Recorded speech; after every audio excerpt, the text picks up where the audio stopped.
소설 속으로 들어가 보시면 자 구성의 1. 헌사입니다. 베라에게 다예요. 베라는 나보코프의 부인이고요. 제가 그 작가 전기 동영상을 올리겠습니다. 거기 보시면 베라 얘기가 당연히 나올 텐데 유대인인데 되게 예쁩니다. 어딘가 슬퍼 보이는 그런 눈매에 되게 기품 있고 네, 뭐 나보코프의 부인일만 하다라는 생각이 들죠. 그에게 아들을 이제 하나 낳아줬고요. 애도 되게 그렇게 빨리 낳지 않았고 뭐 많이 낳지 않고 딱 한 명입니다. 그리고 이제 그 전기 동영상에서 아마 제가 얘기를 했지 싶은데 아들이 동성애자여가지고 후사가 없습니다. 네, 그것도 또 좀 흥미있고 헌사 한 줄 베라에게 그 다음에 이 머리말입니다. 머리말에는 이 롤리타 어느 백인 호라비의 고백이라는 이제 원고를 받은 사람이 이거를 이제 출간하게 된 계기를 이제 얘기를 해주는 건데요. 이거를 쓴 사람은 존 레이 주니어 박사라고 되어 있습니다. 자, 롤리타 어느 백인 호라비의 고백. 이것은 내가 받은 기묘한 원고의 제목과 부제이며 이 글은 그 원고에 붙은 머리말이다. 원고의 저자 험버트는 본인에 대한 재판이 시작되기 며칠 전인 1952년 11월 16일 구금 상태에서 관상동맥 혈전증으로 사망했다. 이렇게 나옵니다. 근데 소설을 우리가 이렇게 학적으로 분석하기에 앞서서 그냥 롤리타를 한 편의 소설로 읽었을 때 제가 그저께 다 읽었는데요. 이건 너무 슬픈 소설인 거예요. 그러니까 이제 처음에 막 유희가 너무 현란하니까 현란한 유희가 펼쳐지니까 그게 이제 우리로 하여금 어떤 감상에 젖어드는 거를 막는다는 거죠. 나보고픈 그런 걸 싫어했으니까 감상에 젖지 말라고 일부러 이제 그런 현란한 언어 유희를 이제 펼치는데 그거에 이제 이렇게 그런 측면이 있죠. 분명히 그게 우리로 하여금 그 소설 속에 빠져드는 거를 막는 그런 장치라서 자꾸 우리가 이제 교란되는데 그럼에도 불구하고 어쨌거나 이제 이 험버트의 사랑도 그렇고 롤리타의 운명도 그렇고 그리고 이제 다 죽는 거예요. 지금 보시다시피 험버트도 죽었고 그 다음에 이제 그 롤리타도 이렇게 만삭의 몸일 때, 더울 때, 6월에 아빠를 만났잖아요. 거의 만삭일 때. 그리고 이제 크리스마스 때 애를 낳고 죽는데, 날짜가 안 맞네, 잘.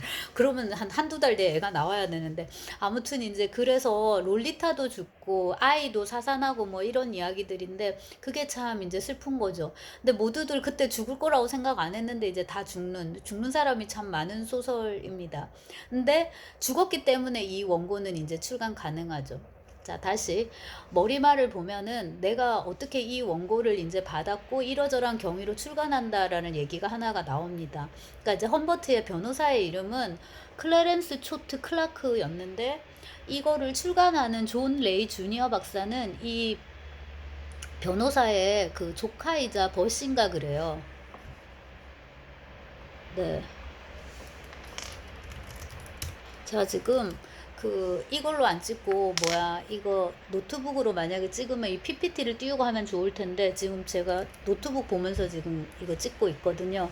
그 기술을 아직 못 익혀가지고 아무튼 이제 그 경위를 얘기를 하고 경위를 얘기하면서 겸사겸사 당연히 이제 자연스럽게 이 소설에 나오는 인물들 등장인물인데 이게 실존 인물이란 말이에요. 이 인물들의 후일담을 간략히 전해줍니다. 이게 여러분 소설 첫 번째 나오는 거거든요. 소설을 딱 펼치면 리처드 F. 스킬러 부인은 1952년 크리스마스에 북서부의 개척지 그레이스타에서 분만 도중 목숨을 잃었고 딸아이는 사산되었다라는 게 이제 10쪽에 나옵니다. 근데 이 험버트가 즉 수기의 저자가 롤리타가 살아있을 때는 이거를 내지 않았으면 좋겠다라고 얘기를 했기 때문에 못 낼 거였는데 롤리타 너무 빨리 죽어버린 거예요. 근데 이제 험버트는 롤리타 되게 오래 살기를 바랐단 말이에요. 근데 이제 롤리타도 죽고 애도 이제 죽어버린 거예요. 그래서 한편으로는 이제 그 주인공의 결말, 죽음을 알고 나서 그 주인공의 인생의 가장 빛나는 시절, 그 다음에 이제 그 몰락, 이런 거를 읽어갈 때 독자들이 느끼는 슬픔, 그게 롤리타에도 있어요. 이건 이제 그 쿤데라의 참을 수 없는 존재의 가벼움 같은 소설도 그런데 소설의 중간인가에 그 토마스하고 테레사가 죽거든요. 그리고 죽음을 우리가 먼저 알고 뒤로 가가지고 걔네들의 가장 행복한 그 순간을 보게 됐던 것 같아요. 지금 제가 내용은 잘 생각이 안 나는데. 근데 바로 이제 그런 거죠. 인물들의 운명을 알고 나서 이제 그들의 이 가장 행복한 순간을 읽게 되는 그때 이제 슬픔, 그거를 이제 또 롤리타도 우리에게 이제 선사한다는 거죠. 자, 그다음에 롤리타의 이름이 왜 리처드 F 스킬러 부인이 됐나, 이런 것들을 이제 소설을 읽어가면서 더 얘기를 하도록 하고요. 원고는 이러이러한 성격을 갖고 있다 하다가 이제 험버트에 대한 의견을 덧붙입니다. 그는 정상이 아니다. 점잖은 사람도 아니다. 그러나 그의 이야기는 마치 마법의 바이올린을 연주하듯이 롤리타를 향한 애정과 연민을 불러일으키므로 우리는 저자를 혐오하면서도 정신없이 책 속으로 빠져들 수밖에 없다. 다 읽고 나서 좀 동의가 되는 부분이고요. 어쨌거나 이제 이거를 우리가 사랑 이야기로 보면은 문제는 사랑의 진정성이기 때문에, 그 감정의 진정성이기 때문에 그 부분에 주목하게 되는데, 험버트가 어쨌거나 이제 롤리타를 그렇게 이제 사랑했다는 거에 대한 그런 미학적 정당성, 이런 건 있는 거죠. 벌은 받아야 마땅하지만, 당연히 이제 벌 받아야 마땅하지만은, 그리고 이제 저도 이거를 어릴 때 읽을 때는 대학 때 처음 읽었으니까 그때 20대, 그 다음에 이제 30 초반 이때 읽을 때는 험버트에 초점을 맞춰서 욕망, 유희, 뭐 글쓰기, 죄, 이런 것들에 이제 초점을 맞춰서 읽는데, 지금 이제 40대 중후반에 읽을 때는 엄마이기도 하고 그런 마음으로 이제 소설을 볼 때는 롤리타에 훨씬 더 초점을 맞추게 되는 거예요. 얘는 왜 이런 존재로 설정됐을까? 왜 자기 말이 거의 없는 걸까? 이게 철저하게 이렇게 대상화돼 있을까? 왜 이렇게 그려야 했을까? 이 롤리타라는 존재의 의미는 무엇일까? 그래서 이제 이 소설을 읽으면서 이번에는 험버트의 입장 말고 나중에는 최대한 롤리타에게 초점을 맞춰서 롤리타가 누군지를 한번 보자라는 식으로 조그맣게 또 그 부분을 이제 한 번 더 집중적으로 살펴봐야겠다라고 지금 생각하고 있습니다. 그 다음에 또 덧붙이는 말이, 이 존 레이 주니어 박사가 병자의 진술이라는 측면에서 롤리타는 정신병리학 분야의 고전으로 자리매김할 것이 확실하다. 그리고 이제 문학과 윤리의 문제를 제기하기도 하고요. 문학은 가로치고 예술 전반이라 볼 수도 있는데, 여기서 이제 윤리의 손을 결국 들어주는 거고, 뭐 이거는 우리한테 이런 일을 하지 말라는 식으로 이제 교훈을 줄 것이다라고 되게 어떻게 보면 이제 고리타분한 멘트로 끝을 내고요. 연도가 적혀 있습니다. 1955년 8월 5일 매사추세츠주 워드워스에서, 그리고 이제 자기 서명 이렇게 들어가는데, 그러니까 이게 일종의 이제 가상의 화자인데, 이런 가상의 화자가 왜 필요했을까라는 물음 던질 수 있을 것 같고, 굳이 이렇게까지 복잡하게 텍스트를 엮어야 했을까? 그러면 이제 그 19세기 러시아 문학의 전통을 우리가 이제 이렇게 한번 생각해 볼 수 있는데, 검열을 많이 하던 때이기도 하고요. 검열 때문이기도 하겠지만 제가 보기에는 어쨌거나 이것도 일종의 미학적인 기법 트릭인 거잖아요. 근데 이제 그 나보코프가 좋아했던 뿌시킨, 특히 예부게니 오네긴을 되게 좋아해서 이렇게 두툼한 주석서도 이제 썼었는데, 그러니까 사람들이 되게 나보코프가 막 귀족이고 네, 막 이러니까 똑똑하고 이러니까 되게 시건방지고 이랬을 거라 생각하는데 굉장히 성실한 작가였습니다. 그러니까 세상 무서운 사람인 거예요. 재능도 있고 뭐도 있고 다 있는데 심지어 성실하기까지. 근데 이제 그 뿌시킨이 쓴 것 중에 상대적으로 덜 평가받는 이제 소설이 있는데, 그게 바로 벨킨 이야기입니다. 아니 이제 이야기 모음집인데, 거기도 이제 마찬가지로 그 벨킨이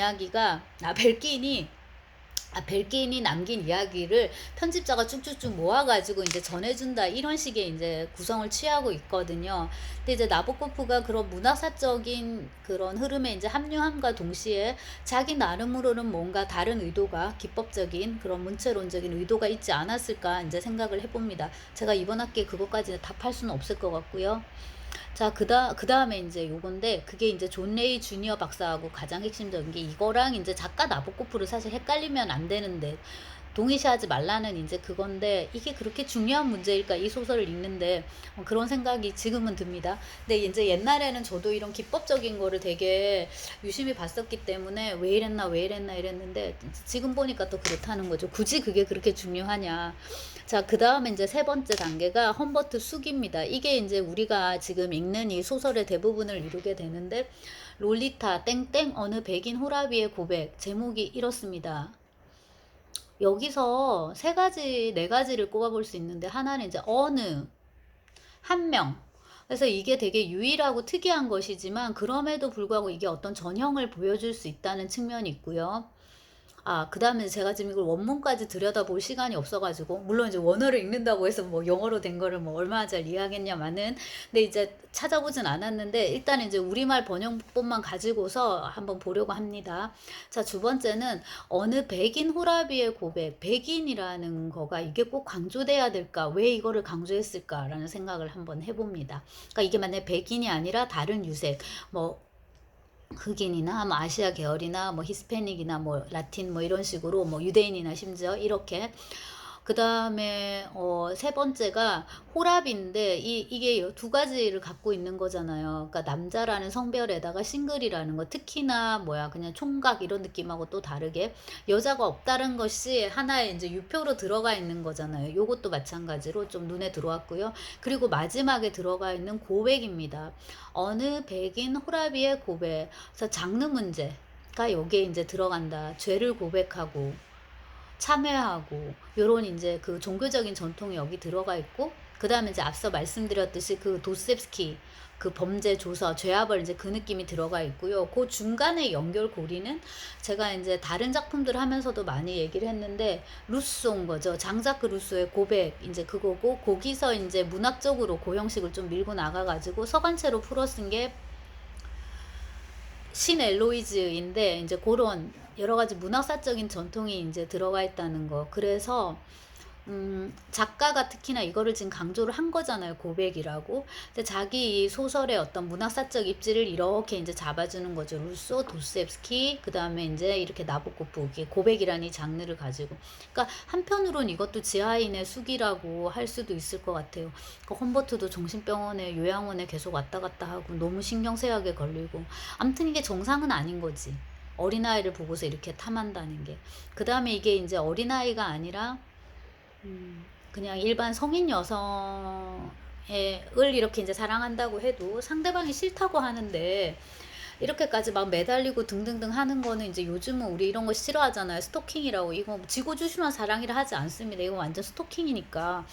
근데 이제 여기다가 그 소아성애까지 들어가 있으니까 완전 파탄에 파탄으로 대참사. 그래서 비극이 되어야지 이제 마땅한 소설인데 그렇지도 또 않아요. 그래서 굉장히 애매한 정조, 희비극이라고. 그렇게 되는 게 이제 문체 때문인데, 그게 가장 도드라지는 부분이 마지막에 퀼티 처단하는 그 장면이거든요. 그거 제가 이제 짚어볼 거고.